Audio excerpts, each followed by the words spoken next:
संदर्शितस्वात्मसुखावबोधे जगस्य जाङ्गलिकायमाने संसारहाराहलमोहशान्तये पुण्डरीकवरदे हरि विठ्ठल श्री ज्ञानदेव तुकाराम श्री ज्ञानेश्वर महाराज की जय।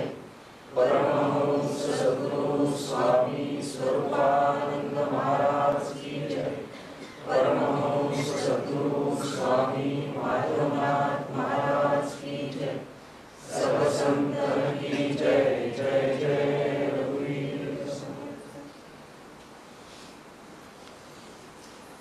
जो सर्व नेणिवा जाणीजे मौनाचिया मिठिया वाणीजे काहीच न होनी आणि जे आपण पयाजो तया तुझिया उद्देशासाठी पश्यंती मध्यमा पोटी सुनी परेसी ही पाठी वैखरी विरे तया तूते मी सेवकपणे लेववी बालकेया स्तोत्राचे लेणे हे उपसाहावेही म्हणता उणे अद्वयानंदा। 17व्या अध्यायामध्ये जे ज्ञानेश्वर महाराजांनी सद्गुरु स्तवन केलेलं आहे ते स्तवन आपण पाहतो आहोत। हे सद्गुरु स्तवन आपण कीर्तन भक्तीच्या योगाने पाहतो आहोत।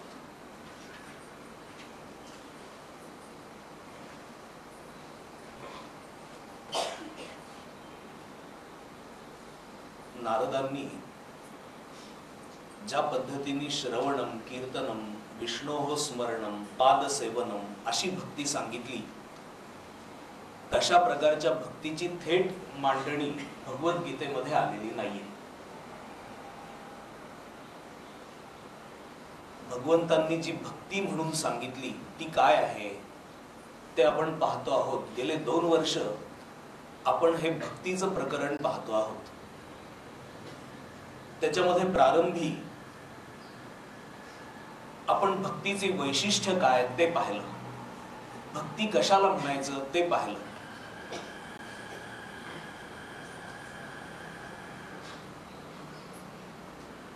भगवंतांनाच जो शरण येतो तो ही विलक्षण माया कशी तरून जातो ते पाहिलं आणि मग एक भक्तीची व्याख्या ज्ञानेश्वर महाराजांच्या शब्दामध्ये आपण पाहिली। जया सद्गुरु तारू पुढे जे अनुभवाचे कासे गाढे जया आत्मनिवेदन तरांडे आगळले वगैरे।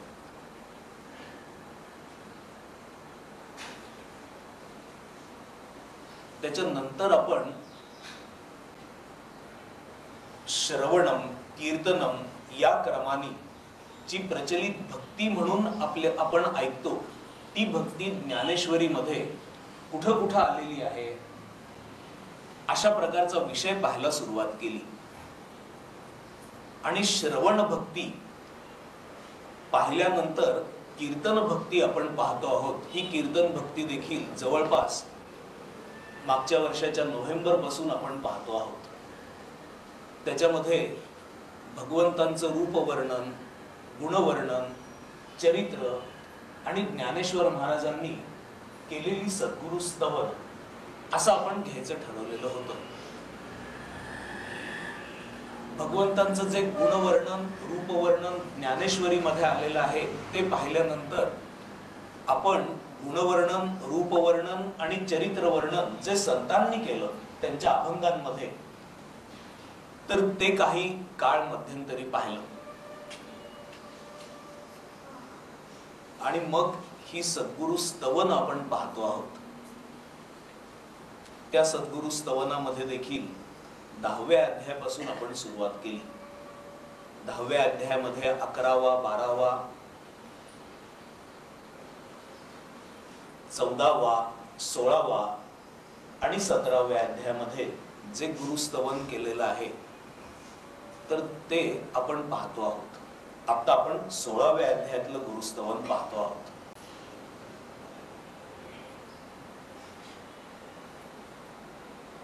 जो सर्व नेणिवा जाणीजे मौनाचिया मिठिया वाणीजे काहीच न होनी आणि जे आपण पयाजो।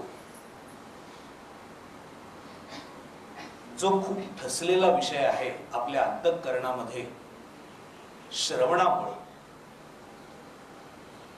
त्या गोष्टीचं स्तवन करावं अशा प्रकारची एक सहज बुद्धी निर्माण होते. जी गोष्ट आपल्या देह मन बुद्धीला खूप भावून गेली, देह मन बुद्धीच्याही पलीकडे जाऊन झिरपली, अशा गोष्टीचं गुणवर्णन करावं ही स्वाभाविक प्रवृत्ती आहे. आणि सद्गुरु आपल्या जीवनाला अंतर्बाह्य व्यापून राहिलेले असल्यामुळं जो सद्गुरूंचा अनुग्रहित आहे तो विसरू शकत नाही की आपण अनुग्रहित आहोत. कोणत्याही क्षणी, कोणत्याही प्रसंगी त्याला विस्मरण होत नाही. कोणतीही बरी अथवा वाईट गोष्ट करताना तो जागा होतो, सावध होतो. त्याला असं लक्षात येतं की आपण ही गोष्ट करू शकू अथवा करू शकणार नाही, याचं कारण माझ्यावर सद्गुरूंची कृपा आहे म्हणून मी ही करू शकेन अथवा करू शकणार नाही, मी या गोष्टीला हात लावू शकणार नाही. सद्गुरूंचा जो उपकार असतो, सद्गुरूंचं जे आत आपल्या ठिकाणी कायम वास्तव्य असतं, त्या वास्तव्यामुळं स्मरणाच्या अंगाने, चिंतनाच्या अंगाने रोज आपण जी साधना करत असतो त्या साधनेमुळं ते अस्तित्व आपल्याला सतत जाग करत असतं. आणि त्या सद्गुरूंची परम कृपा जो अनुभवतो, त्या सद्गुरूंच्या परम कृपेमुळं जो आत्मज्ञानाचा धनी होतो, जो सद्गुरुपदी विराजमान होतो, अशा व्यक्तीकडून केलं गेलेलं हे गुरुस्तवन आहे. आपण ही जी ओवी आहे, जो सर्व नेणिवा जाणीजे, मौनाची या मिठिया वाणीजे, काहीच न होनी आणि जे आपण पयाचो, ही ओवी देखील आपण गेले 2-3 रविवार पाहत होतो. सर्व नेणिवा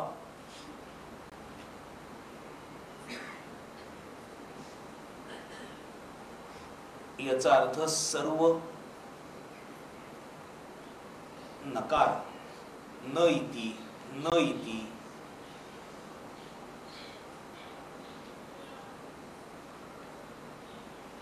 सर्व प्रकारचा न जाणण्याचा भाव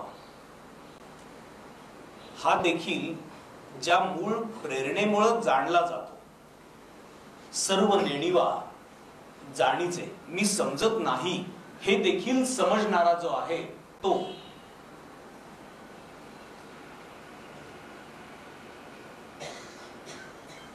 सर्व नेणिवा याचा अर्थ इंद्रिय जे जे जाणतात, तर ते सर्व नेणिवेमध्ये गेल्यानंतर जे प्रकाशित होतं ते तत्व. अविज्ञातम विजानताम, विज्ञातम अविजानताम, असं तत्व. परब्रह्मासी कल्पावे तरी कल्पिते आपण न व्हावे, असं समर्थ म्हणतात. एका बाजूनी त्याची कल्पना तर करायची, कल्पनेने त्याच्याशी एकरूप तर व्हायचं, आणि मी त्याच्याशी एकरूप होऊन गेलो हे विसरून जायचं. ज्या देह मन बुद्धीनी आपण परमात्म्याशी एकरूपता साधतो, साधण्याचा प्रयत्न करतो, त्या देह मन बुद्धीकडून कदापि एकरूपता साधता येत नाही हे जाणणं म्हणजे सर्व नेणिवा जाणणं. तुम्ही ऐकता आहात तर असं ऐकता आहात की ऐकण्याने तुम्ही परमात्म्याशी एकरूप व्हाल, पण श्रवणाने तुम्ही परमात्म्याशी एकरूप होणार नसून तुम्ही जे ऐकता आहात त्या ऐकण्याचा भाव जेव्हा श्रवणाच्याही आत उतरेल, जेव्हा त्याच्याही पलीकडे झिरपेल, श्रवण ज्याच्या सत्तेने घडत आहे त्याच्यापर्यंत जेव्हा हे शब्द जाऊन पोचतील तेव्हा तुम्ही जाणाल, पण ते काम श्रवणाने केलेलं नसेल. श्रवणाला म्हणजे कानाला न कळतच ते काम होईल. ते इंद्रियांना न जाणता जाणलं जातं. म्हणून सर्व नेणिवा जाणीजे, मौनाची या मिठिया वाणीजे.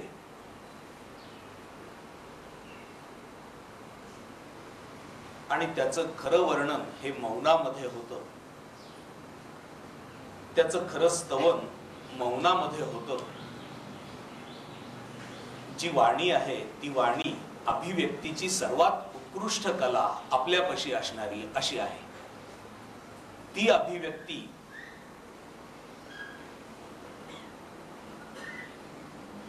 ज्या मूळ सत्तेने चालते, ज्या मूळ सत्तेवर चालते, त्याचं वर्णन मात्र ती अभिव्यक्ती करू शकत नाही. कित्येक गोष्टी अशा आहेत की ज्या बोलण्यामध्ये सापडत नाही, सापडणं शक्य नाही. बोलण्याच्याही पलीकडे असणाऱ्या अशा अनेक भावांना बोलणं स्पर्श करू शकत नाही.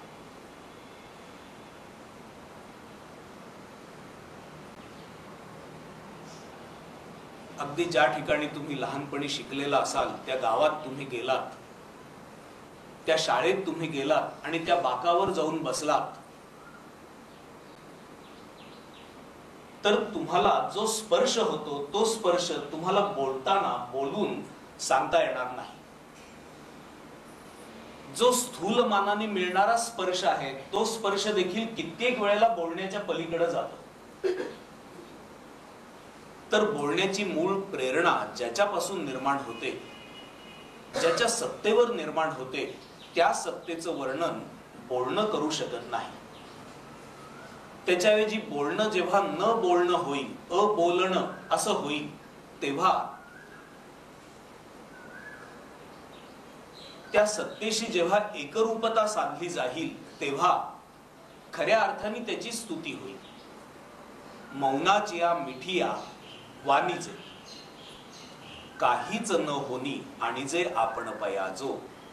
आणि आपण काहीच नाही म्हणजे देहानी नाही, मनानी नाही, बुद्धीनी नाही, संपत्तीनी नाही, घरादारानी नाही, आपण याच्यामध्ये सापडणारे नाही.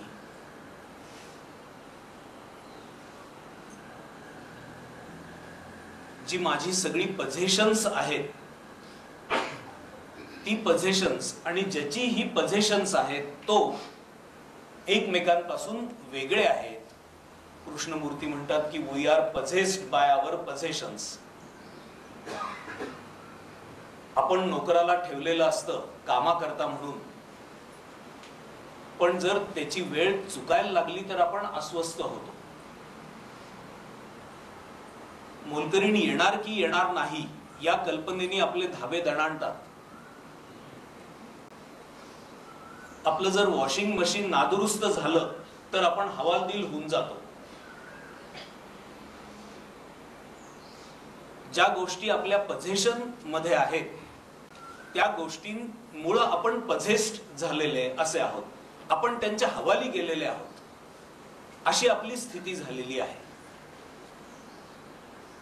आणि खऱ्या अर्थाने आपल्या पझेशन मध्ये जो देह आहे त्या देहाच्या तर आपण अत्यंत अधीन झालेले आहोत. या तर बाहेरच्या वस्तू झाल्या, अमेनिटीज झाल्या, पण आपण देहाच्या जितके अधीन झालेले आहोत तितके तर कशाच्याच अधीन नाही. या उन्हाळ्यात एकदा तरी आपण असा प्रयोग करा की उकडत आहे पण पंखा लावू नका, देहाला उकडत आहे असं म्हणा आणि मी या देहापेक्षा वेगळा आहे. उकडू देत देहाला, काय उकडायचं आहे ते उकडू देत. त्याला काय होईल तर घाम येईल, त्याला तर येऊन देत घाम. त्याची उलघाल होईल तर होऊन देत उलघाल. एक रात्र तरी असं झोपा. तर या पझेशनच्या बाहेर आपण कुठेतरी यायला सुरुवात केली असं होईल. परमार्थ देखील करत असताना, सगळं समजून घेत असताना देह बुद्धीच्या पलीकडे जायचं आहे हे शब्द गुळगुळीत होऊन देऊ नका. आपण देहानी पझेस झालेले आहोत काय हे पहा, हे पाहायला पाहिजे. आपण जिभेच्या किती अधीन आहोत हे कधीतरी पहा. एकदा कधीतरी तुमच्या घरी आमरस केलेला असेल आणि तुम्ही म्हणाल की आज मी आमरस खाणार नाही, आज मी साधी भाजी आणि पोळी खाईन. करून बघा, जमतं का करून बघा. तुमच्याच घरी आणलेले आंबे आहेत, दुसऱ्या दिवशी तुम्हाला खाता येतील. तुम्हाला आंबे कायमचे बंद करायचे नाही. पण तुम्ही एकदा करून बघा, एवढ्या उन्हाळ्यामध्ये, एवढ्या आंब्याच्या सीझन मध्ये एकदा करून बघा. काहीच न होनी आणि जे आपण पयाजो याचं निरूपण करणं सोपं आहे. हे जीवन जगणं तसं कठीण होऊन जाईल, पण तितकं कठीण नसेल. तुम्ही करून बघा. असं जर आपण केलं तर काहीच न होनी आणि जे आपण पयाजो, आपली जी सगळी पझेशन्स आहेत त्या पझेशन्सच्या बाहेर येऊन, कधीतरी बाहेर येऊन, केव्हा तरी बाहेर येऊन एकदा पाहायचा प्रयत्न करा. ज्या वेळेला तुम्ही बाहेर येऊन पाहायचा प्रयत्न कराल त्यावेळेला काहीच न होनी आणि जे आपण पयाजो याचा खरा अर्थ तुम्हाला समजेल. आत्ता जो समजेल तो कितीतरी तर्कबुद्धीने समजेल. मी कित्येक प्रकारांनी तुम्हाला सांगू शकेन, पण माझं सांगणं आणि तुमचं ऐकणं हे मर्यादित असेल. याचा प्रयोगच तुम्ही कधीतरी करायला पाहिजे. मौनाची या मिठिया वाणीचे म्हणजे काय कधीतरी तुम्ही अनुभवलं पाहिजे. जे बाहेरचं मौन आहे ते बाहेरचं मौन कधीतरी तुम्ही सांभाळलं पाहिजे, केलं पाहिजे. एक दिवसभर, अर्धा दिवस, 3 तास मी बोलणार नाही.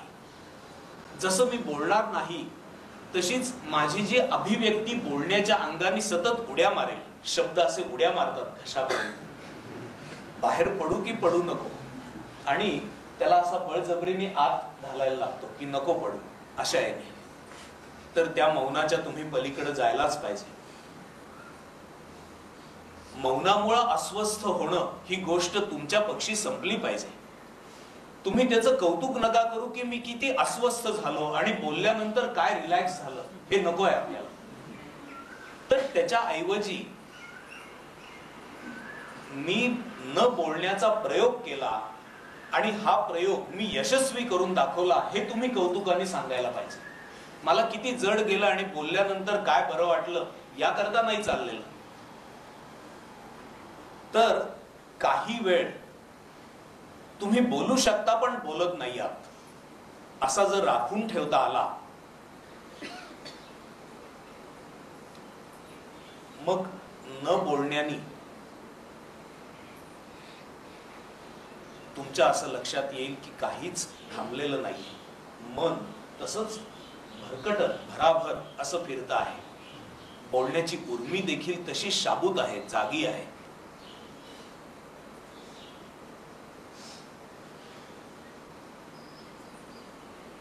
तुम्हाला सूचना द्याव्याशा वाटतील घरामध्ये की ही गोष्ट इथं का पडलेली आहे.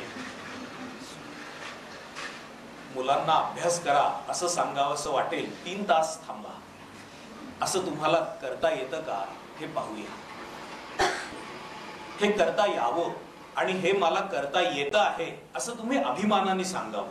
मला मौन कसं जमलं नाही आणि बोलल्यावर कसं बरं वाटलं हे नको सांगायला. मग त्याच्या पुढे जाण्याचा आपण पुढे प्रयत्न करू. त्या मौनाच्या वेळेला जेव्हा एक गोष्ट आपण व्हेकंट करायचा प्रयत्न करतो तेव्हा दुसऱ्या कोणत्या तरी गोष्टींनी ती पोकळी भरून काढली पाहिजे. ब्रह्मभावानी, आत्मभावानी, आत्म्याच्या आठवणीनी, तोच मी आहे या आठवणीनी ही पोकळी भरून काढता येते का हे पहा.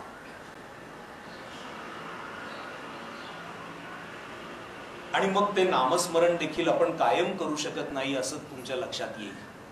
तोच मी आहे ही घोकंपट्टी का होईना पण कायम करू शकत नाही असं तुमच्या लक्षात येईल. तर मग मौनामध्ये देखील त्याच्या पुढे जाण्याची सोय आहे. त्याच मौनामध्ये तुम्ही खऱ्या अर्थाने मनाला अगदी मोकळं सोडून द्या. अगदी मोकळं याचा अर्थ मनामध्ये काहीही न आणण्याचा प्रयत्न करणं. आपण आत्मा आहोत याचं स्मरण करा आणि मग त्याच्यानंतर 5 मिनिटं मन अगदी व्हेकंट राहून देत. त्या संस्कारामध्येच ते रिकामं राहील. पुन्हा जेव्हा शब्द उच्चारावासा वाटेल तेव्हा मी सच्चिदानंद आत्मा आहे असा शब्द उच्चारा आणि पुन्हा 2 मिनिटं तरी त्याला व्हेकंट राहून देत. त्यांनी कोणतंच चिंतन नको करायला, ही घोकंपट्टी नको करायला की मी आत्मा आहे, मी आत्मा आहे मौन राखून. एकदा म्हणा आणि थोड्या वेळ न म्हणण्याचा अभ्यास करा आणि त्यावेळेला मनामध्ये काहीच न आणण्याचा अभ्यास करा. त्यावेळेला तुम्ही विशेष करून ध्यानाला बसलेले असाल असंही नाही, पण ध्यानाला तुम्ही बसू शकता. जर तुम्ही ध्यानाला बसला तर मनामध्ये विचार उठण्याचा प्रश्नच नको. मनामध्ये विचार नाहीच असं ध्यानाला बसून पहा. असं पहा की विचार उठणारच नाही. विचाराची काय शहामत आहे की विचार उठेल? मी विचार उठूनच देणार नाही.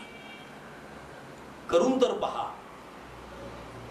आणि मग विचार उठला नाही हे जेव्हा समजेल, असं ध्यान जेव्हा तुमचं होईल की मनाचं अमनच आहे, त्यावेळेला मनाचं अमन आहे हे ज्याला समजलं तो आत्मा आहे हा विचार येऊ देत.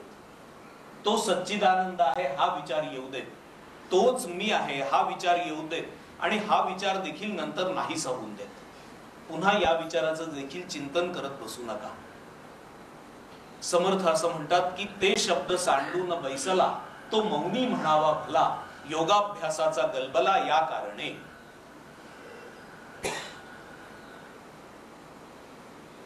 आपण द्रष्टा दृश्य गगन याविण काही नुरावे भान, त्या गगनाहून सूक्ष्म आपण जाणीव रूपे. समोरचे शब्द संपलेले आहेत आणि जाणीव रूपाने केवळ आपण शिल्लक राहिलेले आहोत हे समजून दे ध्यानामध्ये. त्या जाणीवे माझी मन होता सोहम भावे लीन. त्या ठिकाणी मग सोहम भाव निर्माण होऊन दे. तोच मी आहे हा भाव निर्माण होऊन देते. आता ध्यानामध्ये इथं बाहेर काही पाहायचं नाहीये, तर जो पाहणार आहे त्या जाणीवेपाशी तुम्ही आलेला आहात आणि त्या जाणीवेला तोच मी आहे अशा प्रकारचा स्पर्श झालेला आहे. आणि हा स्पर्श होऊन पुन्हा मन लीन झालेला आहे.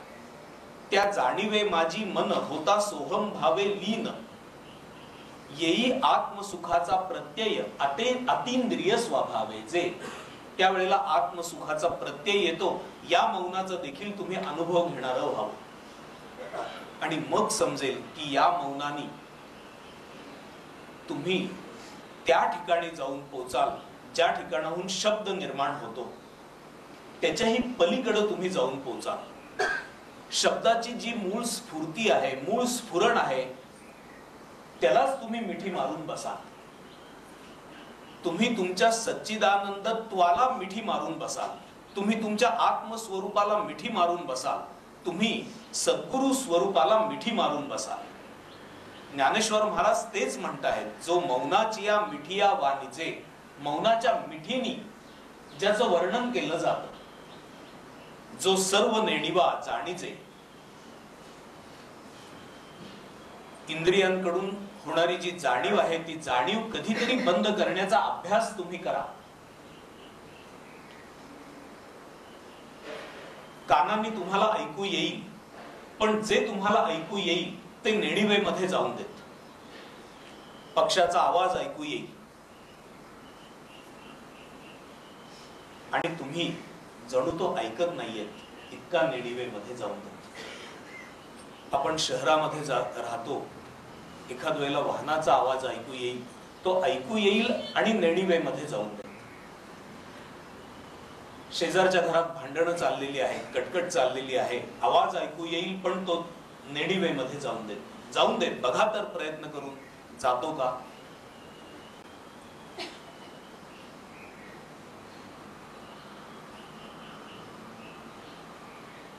तुमच्या डोळ्यांनी जाणीव होते आहे, रूपाची जाणीव होते आहे, रंगाची जाणीव होते आहे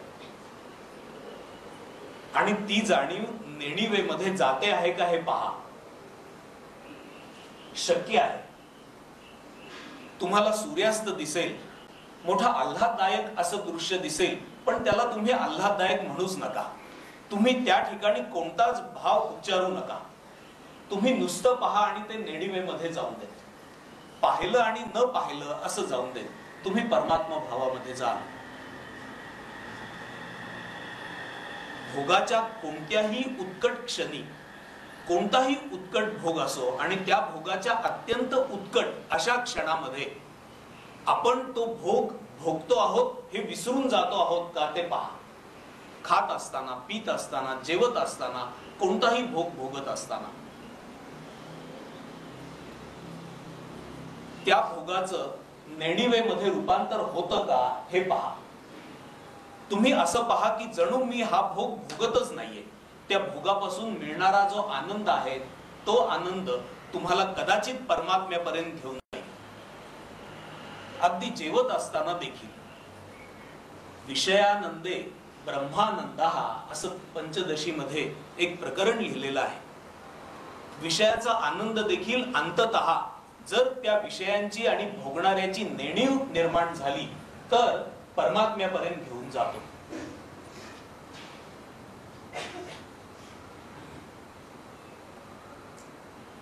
नांत प्रज्ञम न बहिप्रज्ञम नो भयत प्रज्ञम. तो आत जाणला जात नाही, त्याला आत जाणण्याचा प्रयत्न मुद्दाम होऊन करूच नका. ध्यानाला बसा पण आत जाणीन असा प्रयत्नच करू नका. सहज ध्यानाला बसा, ती प्रक्रियाच तुम्हाला जाणवून देईल.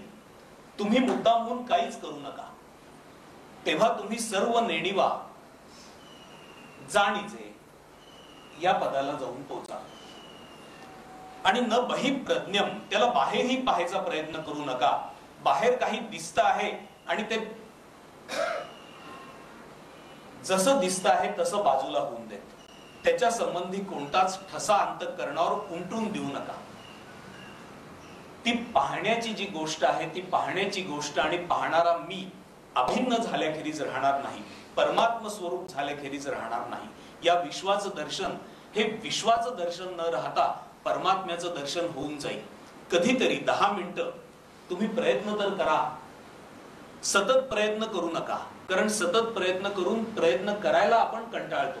आपली तेवढी शक्ती नसते, आपल्या प्रकृतीची तेवढी ताकद नसते की सतत एखाद्या गोष्टीचा तेवढा अभ्यास करावा. पण मधूनच 5 मिनिटं 10 मिनिटं जर असा अभ्यास आपल्याला करता आला तर तुम्ही देवळात गेलेला आहात, शंकराची पिंड आहे, अभिषेक चाललेला आहे, एक संतत अशी धार पिंडीवर चाललेली आहे, ती तुम्ही पहा आणि विसरून जा. पाहतो आहोत हेही विसरून जा. तुम्ही त्या भावाशी एकरूप होऊन जाल. मग तुम्ही झाड पाहाल, त्याच भावनेने पाहाल, तुम्ही परमात्म भावनेशी एकरूप होऊन जाल. सर्व नेणिवा जाणीजे मौनाची या मिठिया वाणीजे, हे काही केवळ वेदांत करता ज्ञानेश्वर महाराजांनी सांगितलेलं नाही. हे तर सांगितलेलंच आहे की या सांगण्यामुळे मोठमोठे पंडित त्यांच्या पुढे नम्र झाले. पण या ओव्यांचा आपल्याला उपयोग काय हे देखील आपण शोधलं पाहिजे, तपासलं पाहिजे. जो सर्व नेणिवा जाणीजे मौनाची या मिठिया वाणीजे, काहीच न होनी आणि जे आपण पयाजो, तया तुझिया उद्देशासाठी. असा मौनाच्या मिठीनी जो जाणला जातो, वर्णन ज्याचं केलं जातं, काहीच न झाल्यामुळं जे होणं होतं, इंद्रियांनी विसरल्यानंतर ज्याचा भोग भोगला जातो, त्या तुझ्या प्राप्तीसाठी, तया तुझ्या उद्देशासाठी, अशा तुझं स्तवन करण्यासाठी म्हणून पश्यंती मध्यमा पोटी सुनी परेसीही पाठी वैखरी विरे.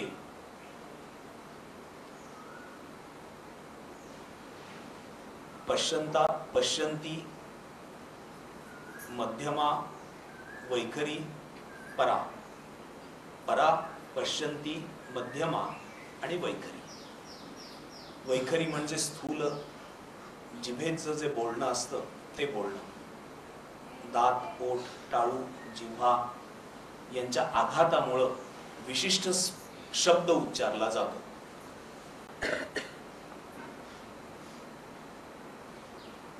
त्याला वैखरी असं म्हणतात. हा जो शब्द उच्चारला जातो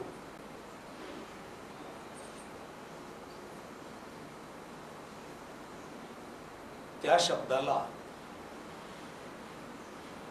केवळ याच ठिकाणी ती क्रिया होते असं नाही, तर याच्याही आत ती क्रिया असते. म्हणून त्याच्याही आत मध्यमेच्या ठिकाणी हा शब्द उच्चारला जातो. मध्यमा याचा अर्थ स्वरयंत्रापासून म्हणजे आपलं जे श्वसन आहे त्या श्वसनाचा आधार घेऊन वैखरीला जे बळ प्राप्त होतं ते ठिकाण, ते स्थान. आणि या मध्यमेला देखील स्वतंत्र शक्ती नसून त्या मध्यमेला असणारी जी शक्ती आहे ती शक्ती हृदयस्थानी आहे. जो छातीचा भाता आहे त्यामुळं स्वरयंत्राच्या ठिकाणी एका वायूच्या करामतीमुळं पुढे वैखरीने शब्द उच्चारला जातो. म्हणून हृदयस्थानी पश्यंतीचं महात्म्य आहे, स्थान आहे, स्फुरण आहे. आणि ही जी पश्यंती बोलते ती पश्यंती देखील हृदयस्थानाच्याही आत, त्याच्याही पलीकडं नाभीस्थानी परेचं स्थान सांगितलेलं आहे. तिथं खरं शब्दाचं स्फुरण आहे. शब्दाचं खरं उच्चारण तिथपासून होतं.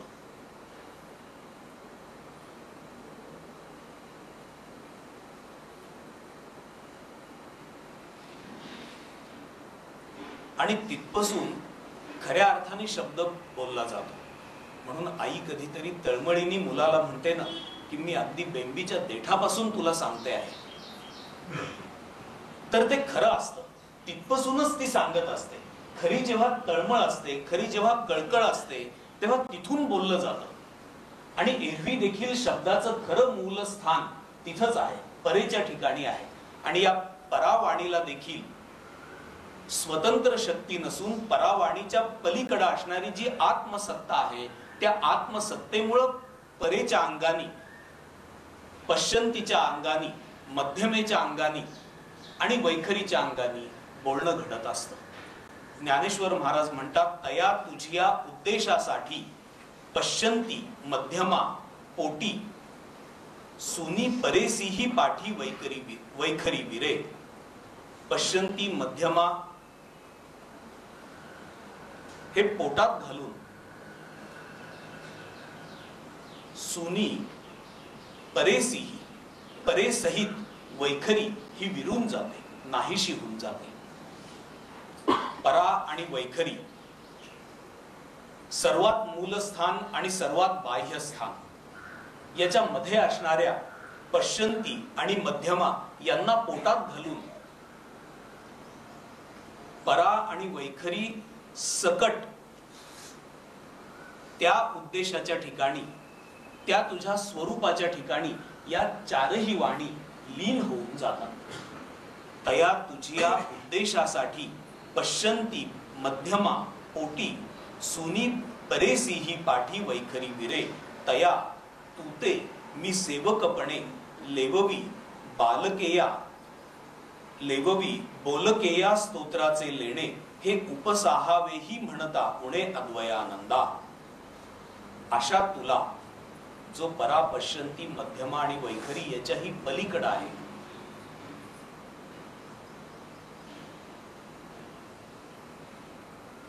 अशा वस्तुतः तुम्हाला सद्गुरु आपणाला मी सेवकपणे लेववी बोलकेया स्तोत्राचे लेणे. खरं म्हणजे जे वाणीमध्ये सापडत नाही अशा तुम्हाला मी माझ्या बोलकेया स्तोत्राचं लेणं लेववतो आहे, असं ज्ञानेश्वर महाराज म्हणतात. आपली दृष्टी देखील जिथं पोचत नाही अशा गोष्टी ज्ञानेश्वर महाराज आपल्याला सांगताहेत. तया तूते मी सेवकपणे लेववी.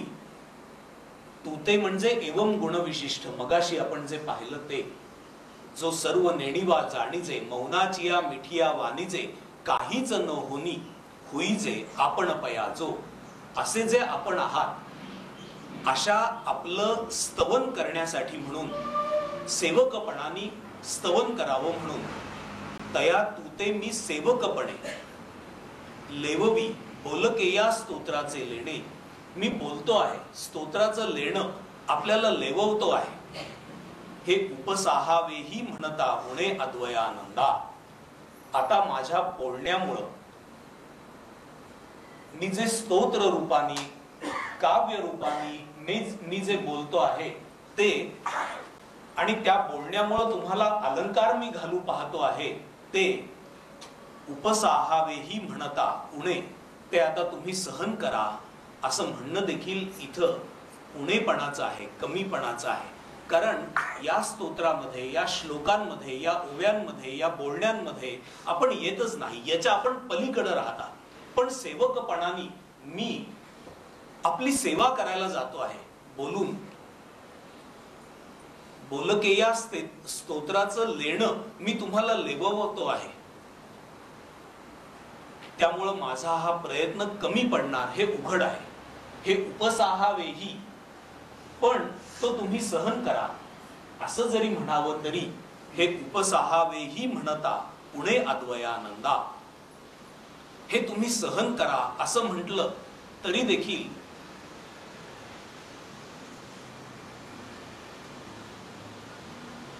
ते म्हणणं देखील तुम्हाला अद्वयानंदांना उणेपणा आणण्यासारखं आहे, कमीपणा आणण्यासारखं आहे. कारण तुम्हाला या स्तोत्राने तुमची स्तुतीही होत नाही आणि सहन करा असं म्हटलं तरी देखील तुम्हाला फरक पडत नाही. तुम्ही आपल्या ठिकाणी परिपूर्ण आहात. मी माझ्या तऱ्हेने खटाटोप करतो आहे, त्यामुळे हे सहन करा असं म्हटलं तरी देखील उणच आहे ते. आणि मी तुम्हाला माझ्या बोलण्यात लेणं लेववतो आहे असं म्हटलं तरी देखील ते उणच आहे. परी रंके अमृताचा सागरू देखील या पडे उचिताचा विसरू, मग करू धावे पाहुणेरू शाकांचा तया. पण माझी स्थिती कशी झालेली आहे तर एखाद्या गरीब माणसाने रंकानी परी रंके अमृताचा सागरू देखील या, एखाद्या अत्यंत रंक गरीब अशा व्यक्तीने की ज्याला साधं जेवण देखील मिळत नाही अशा व्यक्तीने गरिबी पोटी अमृताचा सागर पाहिला. रंके अमृताचा सागरू देखील या पडे उचिताचा विसरू, मग करू धावे पाहुणेरू शाकांचा तया. अमृताचा सागर जरी पाहिला तरी देखील जे उचित आहे, आता अमृताचंच भोजन नाही का घालायचं, पण तो रंक आहे, तो काय करील, त्याला अमृताबद्दल एवढी माहिती देखील नाही, त्याचं महत्व त्याला एवढं कळलेलं देखील नाही असा रंक पाहुणचार मात्र आपल्या घरी भाज्या वगैरे शिजवून मग आलेल्या व्यक्तीचा पाहुणचार जसा करतो करावा त्यांनी. कारण रंक असल्यामुळे त्याला अमृताची माहितीच कळलेली नाही. त्यामुळे अमृताचा सागर जरी पाहिला तरी देखील आपल्या घरी स्वयंपाक करून भाजी वगैरे करून मग पाहुणचार करायला तो जसा धावावा. खरं म्हणजे मी मौनात राहावं हे मला प्रशस्त. जो मौनाची या मिठिया वाणीचे असे तुम्ही असताना मी बोलणंच खरं म्हणजे चुकीचं आहे. पण मी रंक आहे, मी काय करणार. तुमची जी स्थिती आहे त्या स्थितीचं महात्म्य न कळता मी बोलके या स्तोत्राचं लेणं तुम्हाला लेवायला जातो आहे. परी रंके अमृताचा सागरू देखील या पडे उचिताचा विसरू, मौनानेच खरं तुमचं स्तवन होतं आहे याचाच विसर पडून गेला आणि मी मात्र भरपूर वर्णन करत गेलो. मग करू धावे पाहुणेरू शाकांचा तया, तेथ शाकू ही कीर बहुत म्हणावा, तयाचा हर्ष वेगूची घ्यावा. पण त्याची जी भाजी भाकरी वगैरे असा पाहुणचार आहे तो पाहुणचार कमी आहे अथवा जास्त आहे याची चर्चा कशाला करा असं ज्ञानेश्वर महाराज म्हणतात. किती पद्धतीने ज्ञानेश्वर महाराज बोलतायत बघा. ही गोष्ट खरी आहे की भाजी भाकरी घेऊन मी पाहुणचार करायला धावतो आहे, पण हा जो उपचार मी करायला धावतो आहे त्याबद्दल विशेष बोलायचं ते काय. तेथ शाकू ही कीर बहुत म्हणावा, ही भाजी भाकरी देखील मी घेऊन धावतो आहे हे पुष्कळ म्हणायचं. मी स्तोत्र गातो आहे हे देखील पुष्कळ म्हणायचं. जरी भाजी भाकरीनी अमृताच्या समोर पाहुणचार होत नाही हे कळत असलं तरी देखील रंकाला जेव्हा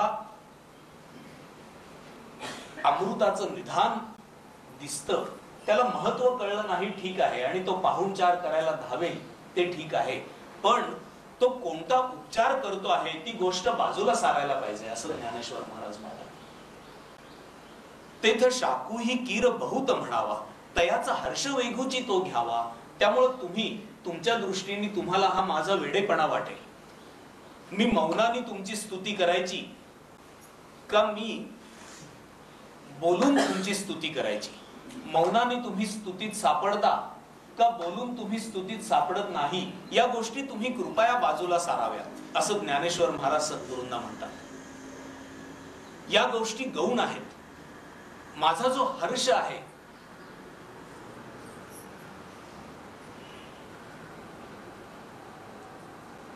तो हर्ष तुम्ही पाहून घ्या. ज्या आनंदाने मी ज्या उत्साहाने तुमची स्तुती करायला जातो आहे ते तुम्ही पाहून घ्या, ते तुम्हाला समजेल. ती भावना अत्यंत महत्वाची आहे असं मी समजतो, असं ज्ञानेश्वर महाराज म्हणतात. तेथ शाकू ही कीर बहुत म्हणावा, तयाचा हर्ष वेगूची तो घ्यावा. उजळोनी दिव्य तेजा हातीवा, ते भक्तीची पहावी. सूर्य उगवलेला आहे, आता त्या सूर्याला काय ओवाळावं? दिव्य तेजा. उजळोनी दिव्य तेजा हातीवा, पण निरांजनानी मी त्याला ओवाळतो आहे. पण जे ओवाळतो आहे त्याच्या मागचा भाव समजून घेतला पाहिजे, असं ज्ञानेश्वर महाराज म्हणतात. ते भक्तीची पहावी. ज्या भक्तीने समजत आहे की सूर्याला कसं काय ओवाळणार, सूर्य ओवाळला जाऊ शकत नाही, पण माझ्या हातात जे निरांजन आहे तेवढंच माझं साधन आहे आणि त्यांनीच मी ओवाळणार. त्यामुळं ज्या भक्तीने मी ओवाळतो आहे ती भक्ती पहावी म्हणजे झालं. बाळा उचित जाणणे होये. पुढच्या वेळेला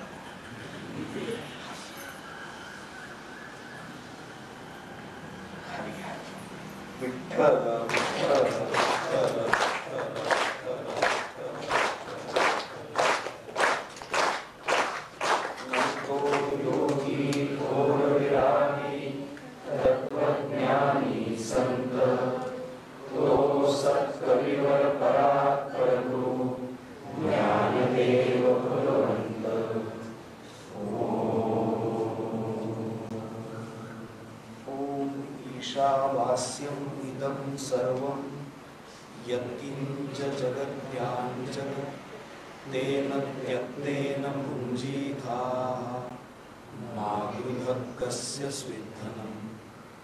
ओम शांति शांति शांति.